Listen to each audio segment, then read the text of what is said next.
Ambassadors, ladies and gentlemen, our main speaker for this inaugural session, Ambassador Albert Ramdin, Assistant Secretary General of the Organization of American States, who will speak on food security, a common goal for the Americas. Good morning, and thank you very much, Anna. Dr. Charleston Brathwaite, distinguished ambassadors, permanent representatives to the OAS, ladies and gentlemen.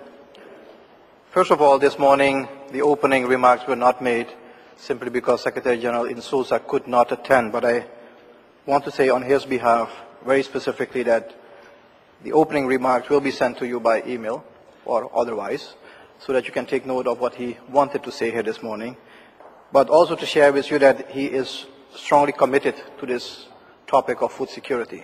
He wanted me to say that so that you know that his commitment and that of the organization is very clear. I think at this point, after having listened to 4 statements, you wonder what else I can say.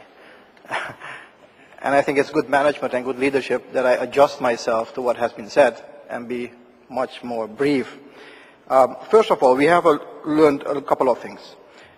This partnership between IICA and the OAS is from years back. IICA is basically an inter-American institution, and we have seen the collaboration, this partnership grow from strength to strength. And I think this opportunity to do something together on this critical issue on food security is really a unique platform to demonstrate that leadership and to, as Dr. Brathwaite indicated, to launch a new development paradigm in which agriculture plays such a critical role. So that's my first comment. The second one has to do with information you already have heard, and that's why I'm not going to go too much in detail on this one.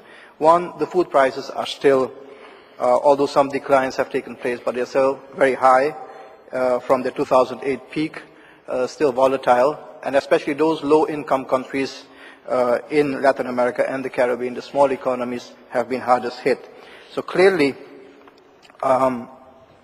food security, food production, agriculture development is high on the political agenda. We see that globally, we see that in the hemisphere, but also in the sub-region.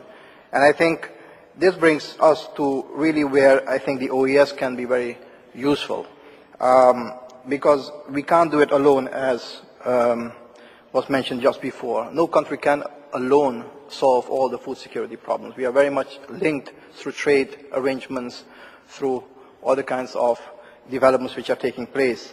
So we need to work together. This brings me to the third point, coordination of activities.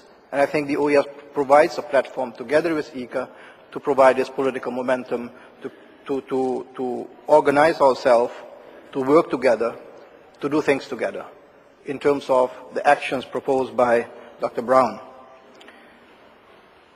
But we can't do this just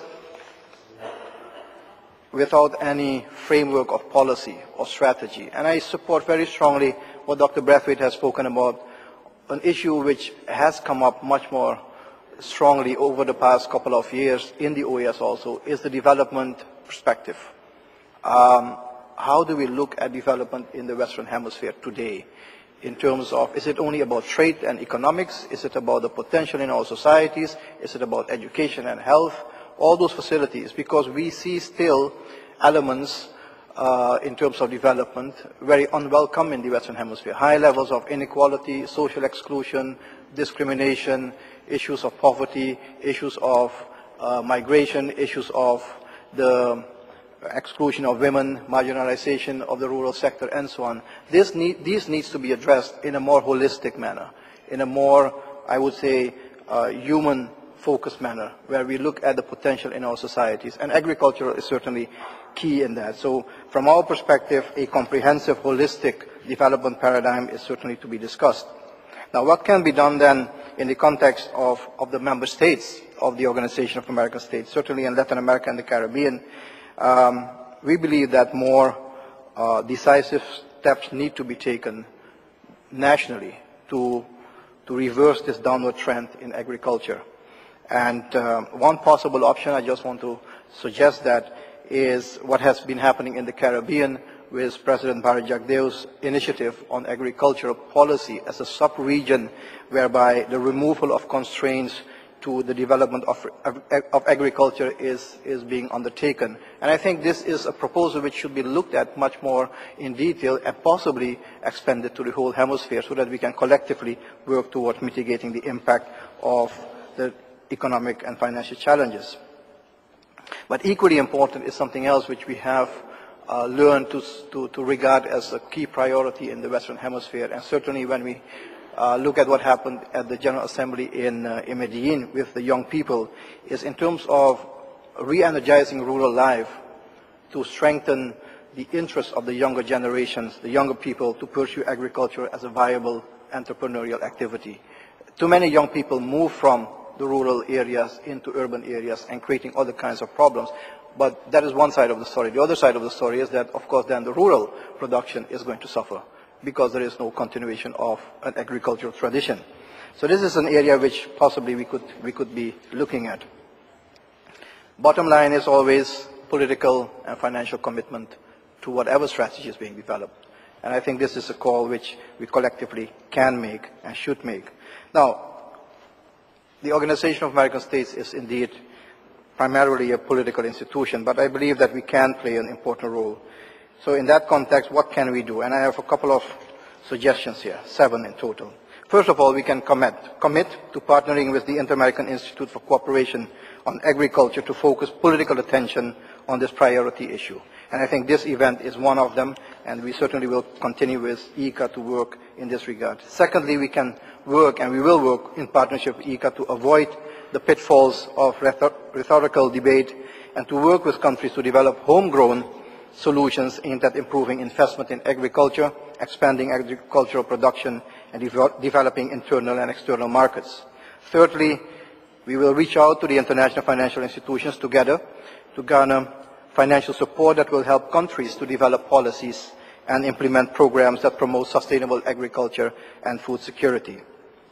Then we can work together with governments, educational institutions, and our own specialized entities like the Young Americans Business Trust and other youth groups to bring new emphasis to the role of agriculture in development. We also can work with governments to pursue simultaneous and coherent policies that promote holistic development, environmental sustainability, and food security through our Department for Sustainable Development in the OAS. We can use the political leverage of the organization and the technical knowledge of IICA to encourage multilateral institutions to provide more technical assistance, and lastly, to work with IICA and other international institutions to preserve the national agricultural base, expand employment opportunities, to re-energize rural economic growth, promote backward and forward linkages with agriculture, and facilitate the sharing of best practices. These 7 points we can do, and some of them we are already undertaking together. So I believe this is, I think, the value this organization can bring to the technical expertise which IICA brings. In conclusion, let me say this, 2 points. I believe that we have a moral imperative to join the fight against hunger and poverty, not only in the Western Hemisphere, but globally. I think we have a pressing obligation to ensure that the people of the Americas have access to proper nutrition, health, and food security. This is not a technical objective. This should be a political, moral objective of all of us. Let's recall that at the 5th Summit of the Americas in Trinidad and Tobago, 34 leaders of the hemisphere recognized the primacy of the issue and issued a clear mandate, and I quote, what they said is to develop and implement comprehensive policies and programs to confront the challenges of food security. So we do have the full political backing of the 34 leaders of the Americas. And as evidenced today, IICA has rightfully, in my view, Dr. Brathwaite, assumed leadership on this issue. The OAS stands ready, and I do hope other multilateral agencies also to be a full partner as we pursue this common goal of food security in the Americas. I welcome you again and wish you all the best.